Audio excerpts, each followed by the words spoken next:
thought we'd revisit the baikal Mp221. I did my last video on it about a year ago, or a bit over a year. And at that time I'd found a load that was shooting exceptionally well. It was a 125 grain load, and I've been pretty happy with that.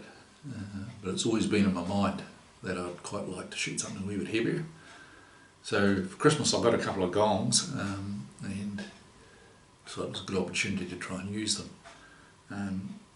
Anyhow, I loaded up some heavier loads. I loaded up a couple of loads of 150 grains and some 130 grainers.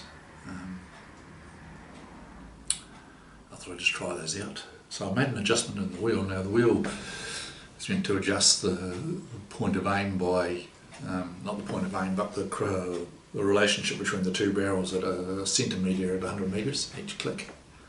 So I gave it an appropriate amount of click to try and bring the heavier loads to converge a wee bit later. But pretty soon a pattern developed. So first load I've got a video of here is me just shooting some 165 grainers that I knew didn't shoot very well. I just hadn't looked over from a previous session, and I was doing that just to get the feel of the rifle. Then I fired some 130 grainers. Then I moved up to some 150 grain ordinary bullets. Then I changed my shooting position and started to hit the top wire of the fence I was shooting over. But anyhow, here's a bit of shooting.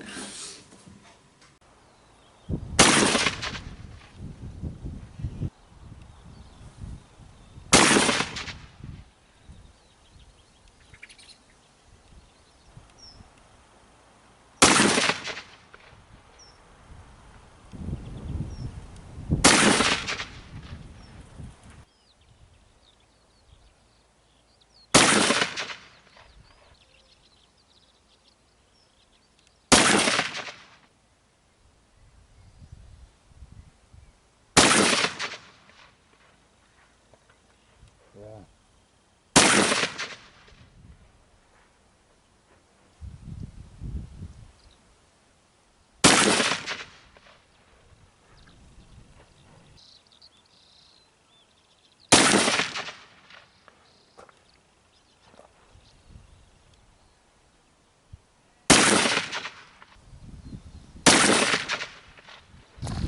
Reckon it will knock it over?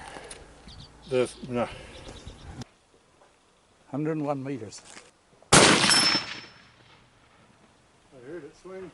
So pretty quickly I could see a trend developing, and I've drawn a bit of a diagram here of how the rifle was when it came from the factory. So what was happening, there was the 125 grain loads that I was using for my hunting. We're pretty much shooting an overlapping group that were probably about that size. You know, there'd be one bullet there, one bullet there, one bullet there, one bullet there, and on two barrels. Actually, they're probably a bit closer than that, pretty much overlapping. And for a double rifle, that's exceptional accuracy. And the heavier the bullets got, so the earlier they converge. So the heavy bullets, like the 190 grainers, will probably cross over at about 20 to 25 metres.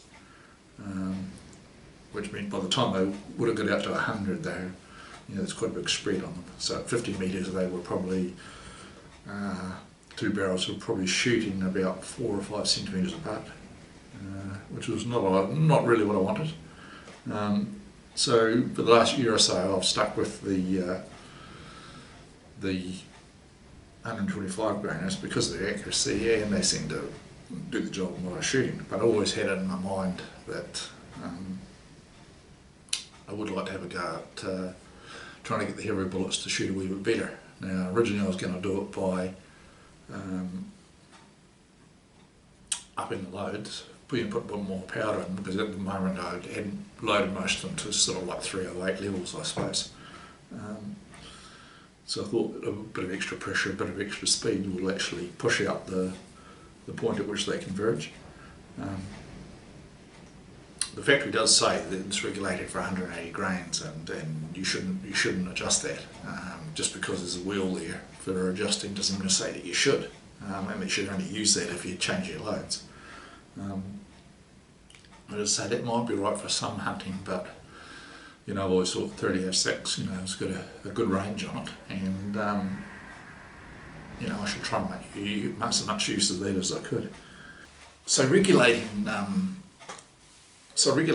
double barrel rifles has always been a bit of a dark art, and I'm not an expert at it. In fact, I'm probably an amateur. That's kind of why I bought the baikal. You know, I haven't done a gunsmithing apprenticeship at Holland or anything like that, and I'm not even a very good gunsmith. So, but what I've worked out is actually happening, and my shooting seemed to confirm that, was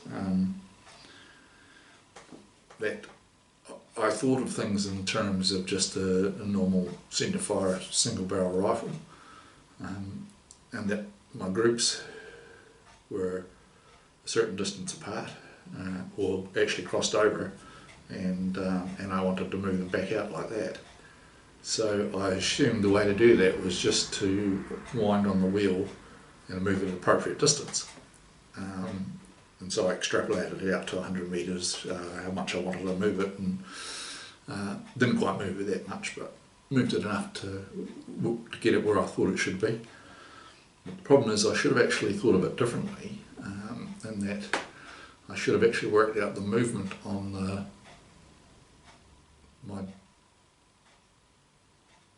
loads where the groups converge out the furthest, which was my hunting load.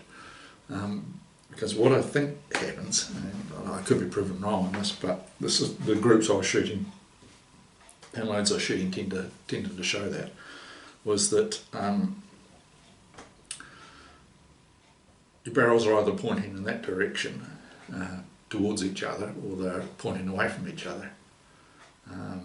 There's lots of different variables that could come into it, you know, whether the right barrel is actually in line with the line of sight and doesn't converge at all on it, and it's the left barrel that does all the converging, or one's slightly like that and one's a bit more like that. Then you've got all the other variables that come into just, you know, a normal load that you're working up, that, you know, one load shoots here and another load shoots there. And in addition to that, you've also got the vertical stringing. So wisdom might have said that I shouldn't bother playing around with it, and I'm starting to think that at the moment. So what was happening was that after I shifted the appropriate amount, I think it was 4 clicks on the thing, the load that was converging the furthest out before was now diverging the least, and the heavier slower loads were diverging the most. So it seems a bit counterintuitive, but obviously those loads that were shooting tighter before were also shooting tighter after I'd adjusted it, and those loads that I was trying to move to the centre had actually started to diverge even more. Then, so things had sort of reversed in a way. So it's just something to be aware of, I think, that yeah, everything doesn't happen as you'd like it to. So I'm not sure if I explained that correctly, but so once your barrels start to diverge, everything diverges. You don't just move the ones that were furthest away before, or crossed over earliest before. You can't just move them the appropriate amount over, because what actually happens is all of a sudden your barrels start pointing away from each other, and the group spread out again. Yeah, I'm sure I haven't made that clear, but if you think of it in terms of those groups that were tightest before were also tightest after I moved it. It didn't actually move them further apart, and the ones that were further apart closer together, or move the crossover closer together, which is a wee bit disappointing. I thought it would have been relatively simple to regulate it, but it doesn't actually quite work like that. So I think what I'll eventually do is go back to try and get it back to the factory setting, and then just start working on my loads a wee bit more. I've got a couple of loads there that I've that I shot that look quite promising, some heavier loads, and if I can just play around with the amount of powder I use and that kind of thing, I think I should get them shooting, maybe not as I like, but I'd like to think I can hit a smaller gong at 100 metres. Now I'll show you the gongs that I shot. So I started blazing away at the bigger gong. I moved it out to 100 metres. So this is a variety of loads, some of the 130 grain loads, some of these dints here are my hunting loads, and a couple of them are 180 grainers. But all these hits here are all right barrel hits. And it wasn't until I went in and inspected the gong that I realised that, don't even see that down there, but all the left barrel ones, all the left barrel shots were clipping the edge here.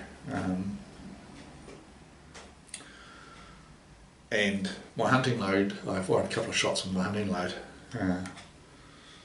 and yeah, they clip the edge here. So if you put this gong here as the it's 240mm gong, and so the grip was pretty much in the centre, and the left barrel, well, the right barrel was pretty much in the centre and a wee bit high, so I'll probably need to work on that a wee bit as well. And all the right bullets were clipping up around here. The left bullets, sorry, were clipping around here. So given that the barrels are 2.4 centimetres apart or something, or the centres are, then it's obvious that the bullets are all diverging. And again, my hunting load was the one that diverged the least. Yeah, I mean that's still not bad. I mean, if you look at the difference there, they're approximately 17 mils apart, which is not bad. But I'd like a wee bit better than that. I'd like to think I could hit the small gong at 150 metres. So taking all that into account, I fired my last two shots at the with my hunting load at the small gong, which is 12 centimetres, I think, 14 centimetres. I managed, I don't know, you can see there's two hits there. Now it looks quite impressive, and you'd think, oh yeah, if I can do that, I could probably hit this wee gong at 150 metres, no trouble. But to do that, I worked out from the hits on the big gong that the left barrel was probably actually shooting out here somewhere, sort of about there. So to achieve these two hits there, which is a pretty good group, you know, I held the left barrel out to the side here, just on the edge, and so that moved it across to where it should be. You know, some people might say you've got a double barrel and rifle and that's about all you can expect from it. And maybe I should, because my eventual goal is to take the scope off it and just use it with open sights. But I had made up some new loads, and I made up some 165 grainers and put a bit more powder on them. And the 150 grain Hornady bullets I was using showed a bit of promise, so I've made up some more loads of them and stick a bit more powder on there just to give them a bit more speed, and hopefully that will sort of drag the group in a wee bit. And I'm going to move the barrel back a couple of clicks, back towards where it come from the factory. So to sum everything up, I'd say that the advice that the factory give you to not play around with the adjustment is probably pretty good advice, and if your gun's not shooting quite as you'd want it to, I'd go down the reloading road or just try different brands of ammunition and stuff, maybe in different weights, and just to see how that shapes up for you.